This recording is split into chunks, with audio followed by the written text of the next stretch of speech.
subhanahu wa ta'ala is purely and purely out of passion and love, nothing more. It's not a matter of like somebody oppressing another person. No, that's where the dunyavi stuff, that's where the material stuff. That we see like whoever gets the power, technically, right, they tend to misuse the power. No, when it comes to the relation between the creator and the creation, because the creator is Allah subhanahu wa ta'ala, because he is that independent being without any sense of need towards his creatures, right? The relation becomes out of passion and love. Why? Because he likes and he loves to see his own creatures to reach their own maximum potentials, right? The very example they give, it's a matter of parents and the children, right? The love that a mother has for her child or the father has towards her kids, right? They like to see them succeed, they like to see them grow, they like to see them reach the highest potentials, right? Take that and then multiply it by a million infinite times. That we can say it's how much Allah subhanahu wa ta'ala loves for every single of these creatures to reach their perfection, right? So we got a little bit off track from the main topic. Let's go back to the procedure, right? In which the death angel comes and takes away the soul. So far we understood that he is the manifestation of the name of Allah subhanahu wa ta'ala al-Mumit, number one. Number two, he does this matter, this process of taking the soul through different means. Those different means we call them the different angels. And for some souls, we say Allah subhanahu wa ta'ala himself comes to the play. How does this work? They asked a very interesting question from Hazrat Malakul Maut, right? Remember the interview with the death angel? They asked him three questions. Oh death angel, have you ever laughed? Have you ever cried? Have you ever got scared? Imagine a time that a death angel would get scared, right? He said, yes, all three has happened to me. So they asked him, when did it happen? What happened? He said, I was laughing when I was supposed to take the soul of a person, and he was inside of a shoe store, and he was ordering, he was buying the shoe, and he was telling the man who was making the shoe to make sure you do a good job because I want to wear this shoe at least for a couple of years, right? Apparently he was very stingy and the money, right? So he was making sure that, make sure you do a good, knots on the shoes because I'm going to wear this, I'm going to use this for a couple of years. And I was right about to take his soul, so I started laughing that, here I am about to take his soul, and he's thinking that he's going to live for at least a couple more years to use that shoe. Question one. Question two. Have you actually ever cried, oh death angel? He said, yes, I have cried. They say, when? He said, one time I was supposed to take the soul of a mother, and this mother was pregnant with a baby in the middle of the desert outside of the city, right? So I was supposed to wait until she gives birth to the baby, then right then I had to take the soul of the mother. So when I was taking the soul of the mother, I felt very bad for the newborn, right? The desert, what is he going to do? But command is command. I did my duty, but that made me cry on that day. The third question, have you ever been frightened? Have you ever been scared? Imagine the death angel gets scared from something. He said, yes. They said, when? And what happened? He said, one time I was again appointed to take the soul of a person, individual, and the minute I was getting closer and closer to his house, his light was becoming stronger and stronger and stronger. No matter how much I got closer to him, his light became stronger, to a point that I got scared to get one step closer to him as if I would get burned, right? And I didn't know what to do. Then Allah subhanahu wa ta'ala told me that, oh Israel, do you know who that person is?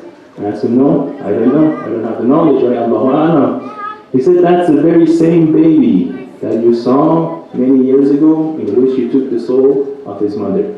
That baby, an orphan baby, grew up to become an alim, and now when you want to go and you want to take his soul, he has become so much stronger, or so strong in terms of spirituality, that you, the death angel, right, you get scared when you want to get closer to him to take his soul, right? So we see how he goes after the kuffar.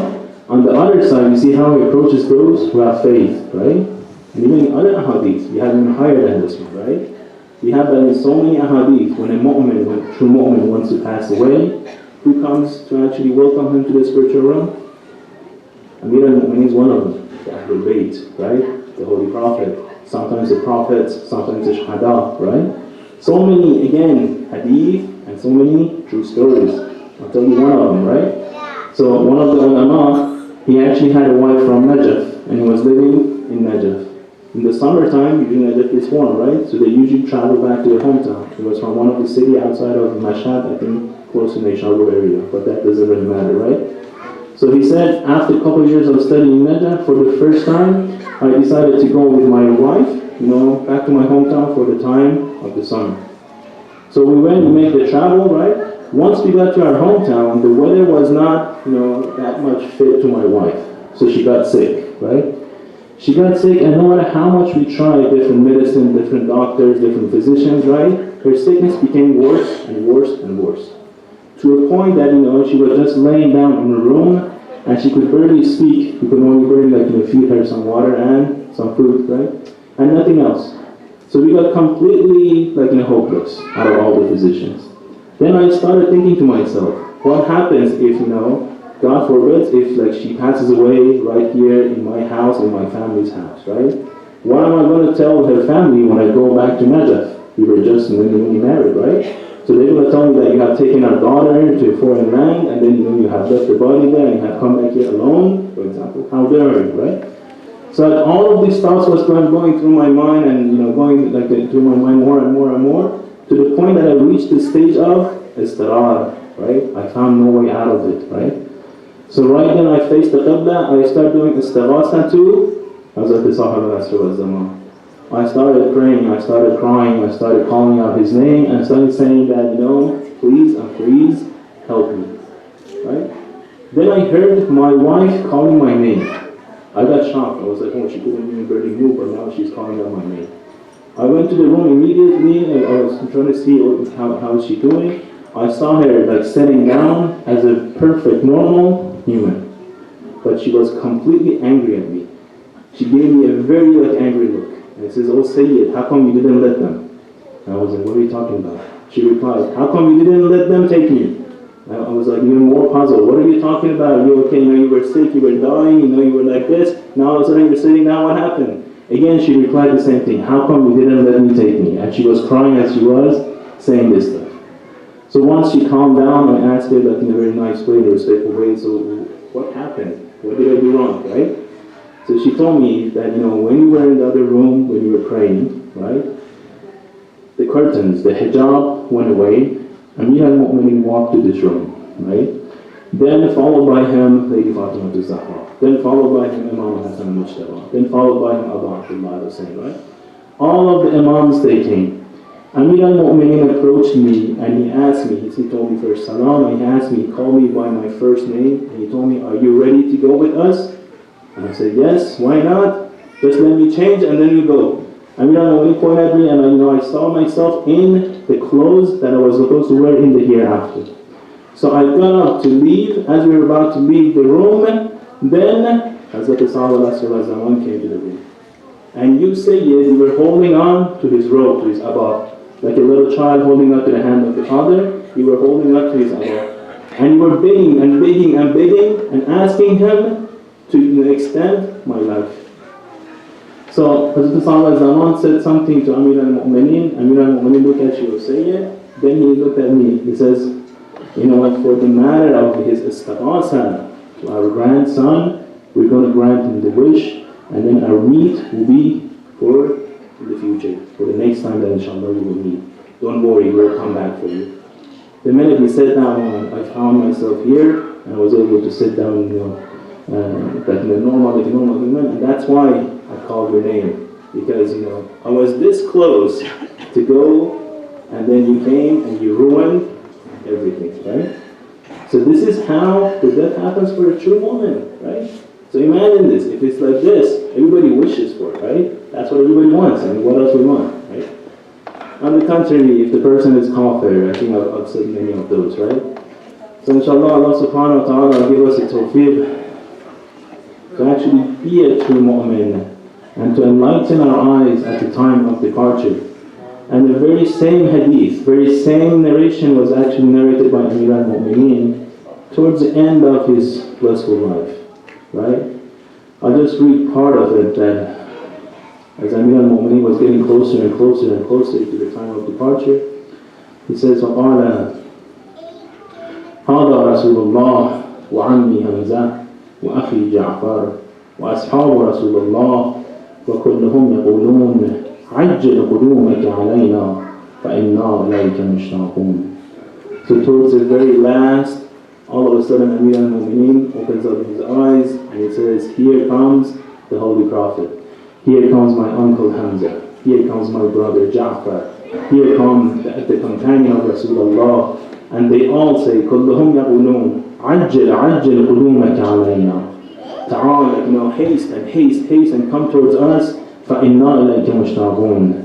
We've been waiting and waiting and waiting for you. May Allah subhanahu wa ta'ala give us the tawfiq to be part of the true Shias of Amir al-Mu'mineen and to be part of the true companions of Imam of time, inshallah. O Allah, on such a beloved night, we'll ask you to hasten His appearance, and we'll ask you for forgiveness of all of our past sins and forgiveness of all of our past ones. O Allah, we'll ask you for the cure of all of our diseased and sick ones. O Allah, we'll ask you for a good and blessed end.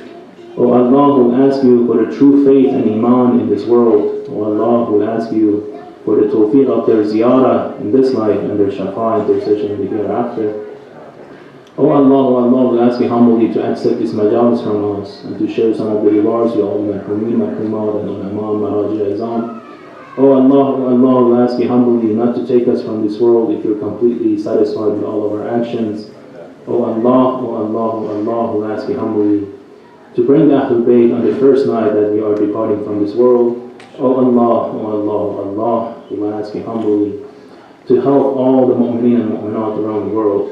Let's remember all of those who have come down with difficulties, with sicknesses, with problems around the world, all the brothers and sisters, and let's recite the holy verse of Al-Mahdi 5 times together. أعوذ بالله من الشيطان الرجيم بسم الله الرحمن الرحيم أما يجيب المضطر إذا دعا ويكشف السوء أما يجيب المضطر إذا دعا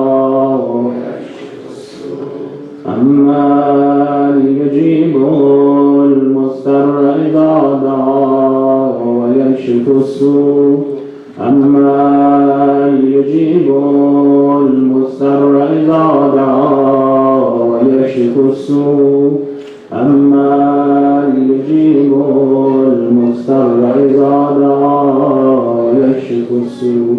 رحم الله من غير الفاتحة مع الصلوات. اللهم صل على محمد